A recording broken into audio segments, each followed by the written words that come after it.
ഇവിടെയൊക്കെ നിൽക്കാൻ നല്ലതല്ലേ? ഉം. ഞാൻ ഓർത്തായിരുന്നു. അതാ ഞാൻ രാവിലെ വന്നപ്പോ ഏതാ, ഏത് ഭാഗം? ഇതോ? ഇതല്ലേ നമ്മളിപ്പോ പറഞ്ഞ ഭാഗം? ആ. ഇത് ഇവിടെയാ വഴി.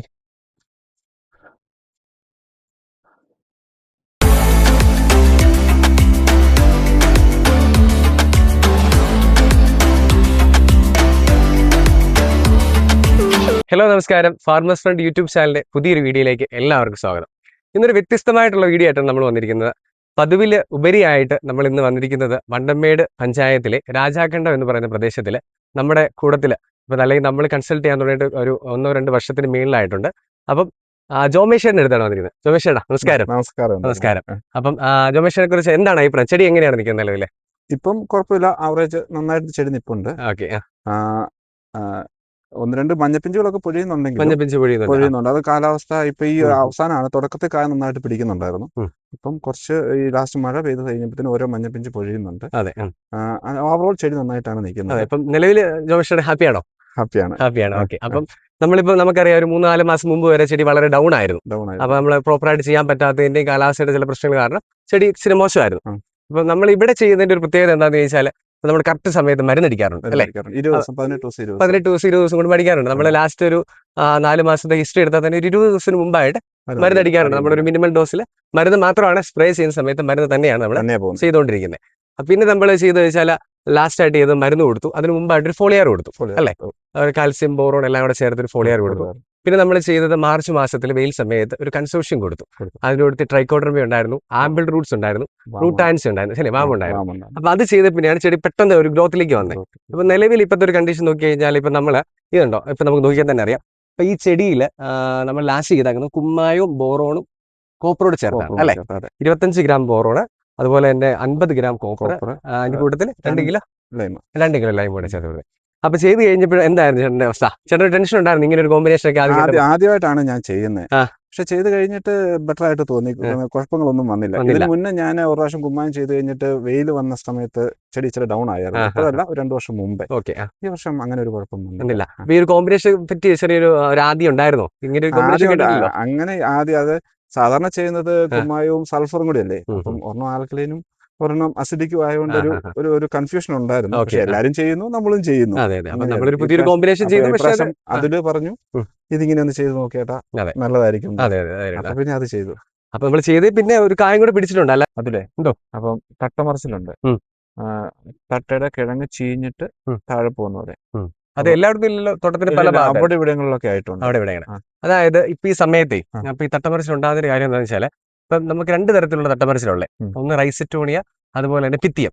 അപ്പം ഈ മഴയുള്ള സമയത്ത് നമുക്ക് കൂടുതലായിട്ട് കണ്ടുവരുന്നത് പിത്തിയമാണ്. പിത്തിയം എന്ന് പറയുന്നത് നമ്മുടെ ഊമൈസിഡ്സ് എന്ന് പറഞ്ഞ ഫംഗസ് ഉണ്ടാക്കുന്നതാണ് പിത്തിയം. അപ്പൊ ഊമൈസിഡ്സ് നിർമ്മിച്ചിരിക്കുന്നത്, അതിന്റെ സെൽ വാള നിർമ്മിച്ചിരിക്കുന്നത് സെല്ലുലോസ് എന്ന് പറഞ്ഞൊരു എൻസൈം വെച്ചാണ്. സെല്ലുലോസ് എന്ന് പറഞ്ഞ രീതിയിലാണ് വന്നിരിക്കുന്നത്. അപ്പം ഞാൻ കുറച്ച് ടെക്നിക്കലിലേക്ക് പോകുന്നില്ല, അപ്പൊ ഒരു സിമ്പിൾ ആയിട്ട് പറഞ്ഞുതരാം. അപ്പൊ ഇത് നമ്മുടെ ഈ ഒരു മഴ സമയത്ത്, അപ്പൊ കാലാവസ്ഥ വരുന്ന സമയത്ത് ഇതിന്റെ തട്ടേനെ ബ്രേക്ക് ചെയ്യും. അതായത് ഒരു പ്രഷർ കൊടുക്കും. ഇത് പ്രഷർ കൊടുക്കുന്ന സമയത്ത് നമ്മുടെ ഈ ചെടിയുടെ ഗ്രോത്തിനെ അത് തടയും. അപ്പൊ ഈ ഫംഗസ് അതിൻ്റെ അകത്ത് എൻട്രി ചെയ്യും. അപ്പം ഇപ്പൊ നേരെ മറിച്ച് ഇപ്പൊ നമ്മൾ പറയുകയാണെങ്കിൽ, ഇപ്പൊ ഫൈറ്റ് ഓഫ് തെറ, നമ്മുടെ കൊത്തഴുകലായാലും അതുപോലെ തന്നെ റൂട്ട് നോട്ട് ആയാലും അല്ലെങ്കിൽ എന്ത് പ്രശ്നമായാലും ഇതിനകത്ത് എൻട്രി ചെയ്ത് കഴിഞ്ഞാൽ, ഇപ്പൊ ഒരു നോർമലി നമ്മൾ സിമ്പിൾ ആയിട്ട് നമുക്കൊരു പനി പിടിച്ചു കഴിഞ്ഞാൽ ഉറപ്പായിട്ടും അതിനകത്ത് സിമ്പിൾ ആയിട്ട് നമുക്ക് ചുമയ്ക്ക് വരാൻ പറ്റും, ജലദോഷത്തിന് വരാൻ പറ്റും, അങ്ങനെ ഒരുപാട് കാര്യങ്ങൾക്ക് എൻട്രി ചെയ്യാൻ പറ്റും. പ്രതിരോധം പോകും. നമ്മുടെ പ്രതിരോധം പോയി കഴിഞ്ഞാൽ നമുക്ക് ഓരോ പ്രശ്നങ്ങൾ വന്നുകൊണ്ടേയിരിക്കും. അപ്പൊ നേരെ മറിച്ച് ഒരെണ്ണം എൻട്രി ചെയ്യാതിരിക്കുക എന്നുള്ളതാണ്, ആ എൻട്രി പോയിന്റ് നമ്മൾ തടയുക. അതാണ് ഏറ്റവും മെയിൻ ആയിട്ട് ശ്രദ്ധിക്കേണ്ടത്.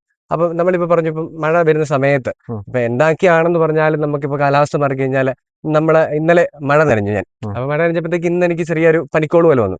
അതെന്താ, ഒരു ക്ലൈമറ്റിന്റെ വേരിയേഷൻസ് കൊണ്ടാണ്. പക്ഷെ ഞാൻ ശ്രദ്ധിച്ചിരുന്നെങ്കിൽ എനിക്ക് അവിടെ മാറ്റിയെടുക്കായിരുന്നു. അപ്പൊ അതുപോലെ തന്നെയാണ് ഇപ്പൊ ക്ലം റൂട്ട് അല്ലെങ്കിൽ ഈ പറഞ്ഞ പോലെ പിത്തിയം വന്നിരിക്കുന്നത്. അപ്പൊ പിത്തിയം വന്ന സമയത്ത് നമ്മളിപ്പോ 1-2 അവിടെ ഇവിടേക്ക് ആയിട്ടേ മറിഞ്ഞിട്ടുള്ളൂ. അപ്പൊ ആ മറിച്ചിൽ നമുക്ക് കൺട്രോൾ ചെയ്യാൻ വേണ്ടി ഇപ്പോഴേ ഒരു ഫംഗിസൈഡ്സ് ഡ്രെഞ്ച് ചെയ്ത് കൊടുത്തു കഴിഞ്ഞാൽ, അല്ലെങ്കിൽ അതിന്റെ വേരിനെ, കാരണം ഇതെല്ലാം മണ്ണിൽ നിന്നാണല്ലോ വരുന്നത്, അപ്പൊ അതിനെ തടഞ്ഞു നിർത്തി കഴിഞ്ഞാൽ നമുക്ക് കൂടുതലായിട്ട് ഇതിനെ സംരക്ഷിക്കാൻ പറ്റും. അതുപോലെ തന്നെ നമുക്ക് ഈ പറഞ്ഞ കാപിടുത്തത്തിലേക്ക് കൂടുതലാക്കാൻ സാധിക്കും അല്ലെ? അപ്പൊ നമുക്ക് ഇപ്പൊ ഇവിടെ ചെയ്യാൻ പറ്റുന്നത് വെച്ചാൽ, നമ്മുടെ COC ഒരു 300 ഗ്രാം, അതിന്റെ കൂട്ടത്തിൽ മെയിൽകോൺ സൂപ്പർ അല്ലെങ്കിൽ 200 ml, അതിന്റെ കൂടെ സഞ്ചാർഫിട്ട് ഹെക്സാഗോൺ സൂപ്പർ അല്ലെങ്കിൽ പൊട്ടാസ്യം സാൾട്ടോ ഫോസ്ഫോണിക് ആസിഡ് 400 ml ചേർത്ത് ഒരു കോമ്പിനേഷൻ കൊടുക്കാം. അപ്പൊ അങ്ങനെ ചെയ്ത് കഴിയുമ്പോഴത്തേക്ക് നല്ല റിസൾട്ട്. ഒരു ചെടിക്ക് 10 ലിറ്റർ വെച്ച് കൊടുക്കാം. അപ്പൊ ചെടിയുടെ വലിപ്പം അനുസരിച്ച് നമുക്ക് നോക്കിയാൽ തന്നെ അറിയാം, ചെടിക്ക് എന്ന് പറഞ്ഞാൽ 10 ലിറ്റർ. പിന്നെ അതുപോലെ തന്നെ ഇതിന്റെ അകത്ത് കുറച്ച് നമ്മളിപ്പോ തോട്ടം സന്ദർശിച്ച് നമുക്ക് മനസ്സിലായി ചെറിയ ഫിഷേറിയും ഉണ്ടായിരുന്നു, ചെറിയൊരു മഞ്ഞപ്പുണ്ട് അല്ലെ? മഞ്ഞപ്പുണ്ട്. വേനക്കത്ര ഇല്ലായിരുന്നു, കാരണം വെച്ചാൽ ഈ മഴ തുടങ്ങി കഴിഞ്ഞപ്പോഴാണ് പെട്ടെന്ന് മഞ്ഞപ്പിലേക്ക് വന്നത്. കാരണം അതൊരു ഹ്യൂമിഡിറ്റിയിലായിരുന്നു നിന്നിരുന്നത്. പെട്ടെന്ന് മഴയിലോട്ട് വന്നപ്പോൾ ചെടിക്ക് വീണ്ടും സ്ട്രെസ്സായി, അത് റൂട്ടിനെ ബാധിച്ചു, അപ്പോഴത്തേക്ക് ഒരു പ്രശ്നം വന്നു. അതാണ് അതിന്റെ ആക്ച്വൽ ആയിട്ടുള്ള കാര്യം. അപ്പൊ നമുക്ക് ചെയ്യാൻ പറ്റുന്നത് വെച്ചാൽ ബേസിക്സ് ആയിട്ട് ഒന്നെങ്കിൽ ഇതിന്റെ കൂടെ നമുക്ക് കാർബൺ ഡയോക്സൈഡ് ആഡ് ചെയ്യാം. പക്ഷെ അത് വരുമ്പോഴത്തേക്ക് വലിയൊരു കോസ്റ്റിലേക്ക് നമുക്ക് പോകും. കാരണം നമുക്ക് ഒരു 1000 രൂപയിലോട്ടൊക്കെ പോകും. അപ്പൊ നമുക്ക് ഇത്രയും ഏക്കറുകൾ നമ്മൾക്ക് ചെയ്ത് കഴിയുമ്പോഴത്തേക്ക് നമുക്ക് ഒരിക്കലും മുതലാകത്തില്ല. അപ്പൊ നമുക്ക് ചെയ്യാൻ പറ്റുന്നത് വെച്ചാൽ ഒന്നെങ്കിൽ ഇപ്പൊ ഇവിടെ റീപ്ലേസ് ആയിട്ട് നമുക്ക് ചെയ്യാൻ പറ്റുന്നത് അസോസ്ട്രോബിൻ ടെബുക്കോൺസോൾ ചെയ്യാം. അപ്പൊ ഡ്രിഞ്ചിങ് അത് അപ്പൊ നമുക്ക് ആ പറഞ്ഞ പോലെ ഹെക്സേനെ ചേഞ്ച് ചെയ്തിട്ട് ടെബു അല്ലെങ്കിൽ അസോസ്ട്രോബിൻ അല്ലെങ്കിൽ നമുക്ക് ട്രൈഫ്ലോസിസ്ട്രോബിൻ പ്ലസ് ടെബു, അപ്പൊ ഏത് വേണമെങ്കിലും നമുക്ക് ആ കോമ്പിനേഷൻ ചെയ്യാം.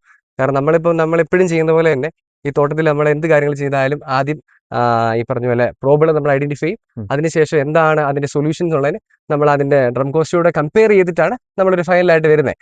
അപ്പൊ നമുക്ക് ഇവിടെ ചെയ്യാൻ പറ്റുന്നത് വെച്ചാൽ അസോസ്ട്രോബിൻ ടെബു വലിയ കോസ്റ്റ്ലി അല്ല, അതൊരു 100 മില്ലി അതിന്റെ കൂട്ടത്തിൽ COC പൊട്ടാസ്യം സാൾട്ടോ ഫോസ്ഫോണിക് ആസിഡ് കൊടുത്തു കഴിഞ്ഞാൽ ഒരു കൺട്രോൾ നിലവിൽ കിട്ടും. അല്ലെങ്കിൽ അത് കഴിഞ്ഞപ്പോൾ നമ്മളിപ്പോൾ തോട്ടം നോക്കിയപ്പോൾ നമുക്ക് നെമറ്റോഡോ കാര്യങ്ങളൊന്നും നമ്മൾ കുമ്മായം ചെയ്തിട്ട് നിൽക്കുകയാണല്ലോ. അപ്പം വേരെല്ലാം പുതിയ ഇനീഷ്യൽ ആയിട്ടുള്ള പുതിയ റൂട്ട്സ് ഒക്കെ ഉണ്ടാവുന്നുണ്ട് അല്ലെ? 15 ദിവസമായില്ലോ ചെയ്തിട്ട് ലൈം ഒഴിച്ചിട്ട് 15 ദിവസമായി. അപ്പൊ വേറെ പ്രശ്നങ്ങളൊന്നും കാണുന്നില്ല. ഓക്കെ, അപ്പൊ നമുക്ക് ഈ ഒരു രീതിയിൽ ചെയ്ത് കഴിഞ്ഞാൽ ഇതിനെ ബെറ്റർ ആക്കാൻ പറ്റും. പിന്നെ നമുക്ക് ഈ തോട്ടത്തിൽ ചെയ്യണമെന്ന് വെച്ചാൽ ഇപ്പം നമുക്ക് ചെടിക്ക് നല്ല സെൽഫ് ഷെയ്ഡ് ഉണ്ട് ഓൾറെഡി അല്ലെ? അപ്പൊ നമുക്ക് അതുകൊണ്ട് ഇപ്പൊ കുറെ അടിക്കൊപ്പ് കണക്കൊന്നും ഇറക്കുന്നത് വളരെ നല്ലതായിരിക്കും. ഓക്കെ, അടുത്ത ദിവസങ്ങളിൽ ചെയ്യുന്നുണ്ട്. 4-5 കായൊക്കെ പിടിച്ചിട്ടുണ്ട്. അപ്പം ഇതിന്റെ ഇടയ്ക്ക് ഓരോ കാകള് ഡ്രോപ്പ് ആവുന്നുണ്ട്. അതിന് നമുക്ക് ഇനി എന്നാ ചെയ്യാൻ പറ്റുന്നത്? നമുക്ക് ഫോളിയാറോ അങ്ങനെ എന്തെങ്കിലും? ഇപ്പൊ ഒരു ഫോളിയാറോ കൊടുക്കാൻ ചേട്ടാ. നമുക്കിപ്പം മഴയൊക്കെ ആയതുകൊണ്ട് ഇവിടെ ഒരെണ്ണം പോയിട്ടുണ്ട്. പക്ഷെ എന്നിരുന്നാലും ഒരു 3-4 കായൊക്കെ വരുന്നുണ്ട്. നമുക്കിപ്പം ഈ കൊട്ട നോക്കി കഴിഞ്ഞാൽ ഒരു കായൊക്കെ പോയിട്ടുള്ളൂ. സാധാരണ ബാക്കിയുള്ള തോട്ടങ്ങൾ കമ്പയർ ചെയ്യുമ്പോഴത്തേക്ക് കുറച്ച് ബെറ്റർ ആയിട്ട് തന്നെ ഇവിടെ നിൽക്കുന്നത്. അപ്പൊ നമുക്കിപ്പോ ഒരു ഫോളിയാറോ കൊടുക്കാം. നമ്മളിപ്പോ ഇപ്പൊ നിലവിൽ ചെയ്തേക്കുന്ന കുമ്മായം കോപ്പറും ബോറോണും ചെയ്തിട്ട് ഒരു 15 ദിവസം ആവാറായി. അപ്പൊ അടുത്ത ആപ്ലിക്കേഷൻ നമ്മൾ നാളെ അല്ലെങ്കിൽ നാളത്തെ ചെയ്യുന്നത് ഫംഗിസൈഡ് ചെയ്യും. അപ്പൊ അതിന്റെ ഇടയ്ക്ക് ചെടിക്ക് ഒരു സ്ട്രെസ് വരുമ്പോൾ നമുക്ക് ന്യൂട്രിയൻസിന്റെ ഡെഫിഷ്യൻസി വരും. അപ്പൊ ഒരു ഫോളിയാർ കൊടുക്കാം 100 ഗ്രാം. അതുപോലെ ബോറോൺ ഒരു 100 ഗ്രാം, അതിന്റെ സിങ്ക് ഒരു 100 ഗ്രാം ചേർത്ത് കൊടുക്കാം. പിന്നെ അതിന്റെ കൂടെ വേണമെങ്കിൽ 13.45 കോപ്പർ അല്ല, കാൽസ്യം, ബോറോൺ, സിങ്ക്, അതിന്റെ കൂട്ടത്തില് 13.45. അപ്പൊ അതിന്റെ അകത്ത് നമ്മളെ കലക്കി ഒഴിച്ചതിനകത്തെ ഈ കോപ്പർ കലക്കി വെച്ചായിരുന്നല്ലോ, കുമ്മായം കൂടെ കലക്കി. അപ്പൊ കാൽസ്യം എടുത്തു കൊടുക്കാൻ വേണ്ടി അതിന്റെ അടുത്ത് നമ്മള് ബോറോണോട് ചേർത്താ കൊടുത്തത്. അപ്പം ഈ രണ്ടും കൂടെ കൊടുക്കേണ്ട ആവശ്യമുണ്ടോ? ചോദിച്ചാൽ നല്ലൊരു കാര്യമാണ്. വെച്ചാൽ അത് നമ്മുടെ ചോട്ടിലാണ് കൊടുത്തിരിക്കുന്നത്. കാരണം നമ്മൾ എന്താണ് കുമ്മായം ചെയ്യാൻ ഉദ്ദേശിച്ചാൽ മണ്ണിന്റെ pH ബാലൻസ് ചെയ്യാനായിരുന്നു.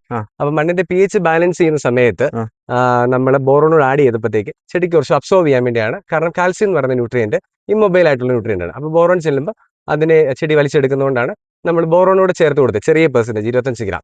അപ്പൊ നമ്മൾ ഇപ്പൊ സ്പ്രേയിൽ എന്തിനാ കൊടുക്കുന്നത് ചോദിച്ചാൽ കാൽസ്യം വളരെ ഇമ്പോർട്ടന്റ് ആയിട്ടുള്ള ഒരു ന്യൂട്രിയന്റ് ആണ് ചെടി. ഈ കാൽസ്യം എന്ന് പറയുന്ന ന്യൂട്രിയന്റ് ചെടിക്ക് വളരെ ഒരു സ്ട്രെങ്ത് തരുന്നതാണ്, ഒരു പ്രൊട്ടക്ഷൻ തരുന്ന ഒരു ന്യൂട്രിയന്റ്. അപ്പൊ കാൽസ്യം അതിനോട് ബോറോൺ സിങ്ക് ചെല്ലുന്ന സമയത്ത് ഈ അരുമ്പ് തെളിയാനും അപ്പൊ ഈ സിങ്ക് എന്ന് പറയുന്ന ന്യൂട്രിയന്റ് ആണെങ്കിലും ഈ ന്യൂട്രിയൻ ട്രാൻസ്പോർട്ടറാ, അങ്ങേ അറ്റത്ത് നിന്ന് ഇങ്ങേ അറ്റത്ത് വരെ ന്യൂട്രിയൻസിനെ ക്യാരി ചെയ്യാൻ സഹായിക്കുന്ന ആളാണ്. അതുപോലെ തന്നെ ബോറോൺ കാൽസ്യത്തിനെ അതുപോലെ തന്നെ സിങ്കും സഹായിക്കും. അപ്പൊ അങ്ങനെ ഒരുപാട് ഗുണങ്ങളുണ്ട്. അപ്പൊ നമ്മൾ എക്സ്ട്രാ ചേർക്കുന്നത് വെച്ചാൽ 13.45. പക്ഷെ അതിന്റെ അകത്ത് നൈട്രജൻ ഉണ്ട് 13%, പക്ഷേ 45% പൊട്ടാഷ്യം ഉണ്ട്. അപ്പൊ ചെടിയുടെ കരുത്ത് കൂട്ടാനും കായ്ക്കൊരു വണ്ണം കിട്ടാനും അതുപോലെ കായ് പിടുത്തത്തിനും അതുപോലെ ഡ്രോപ്പിംഗ്സിനും ഈ ഉറപ്പായിട്ടും കൂടും. പിന്നെ കാരണം പൊട്ടാഷ്യം ചേർത്തല്ലേ നമ്മൾ കൊടുക്കുന്നത്. അത് കഴിഞ്ഞിട്ട് നമ്മൾ ഈ പറഞ്ഞ ഫംഗിസൈഡ് ചെയ്തിട്ട് ഒരു 7 ദിവസം കഴിഞ്ഞ് നമ്മൾ വളം കൂടെ ചോട്ടിൽ ഇട്ട് കൊടുക്കുന്നുണ്ടല്ലോ, അപ്പൊ അത് മതിയാവും. അപ്പൊ നമ്മള് ജോമേഷന്റെ ഫീൽഡിലായിരുന്നു ഇന്ന്. അപ്പം നിലവില് വളരെ നന്നായിട്ട് തന്നെ പോകുന്നു തോട്ടം, മുൻപോട്ടും അങ്ങനെ തന്നെ പോട്ടെ. അപ്പം ജോമേഷേട്ടാ വളരെയധികം നന്ദി. ശരി എന്നാ. Okay, thank you.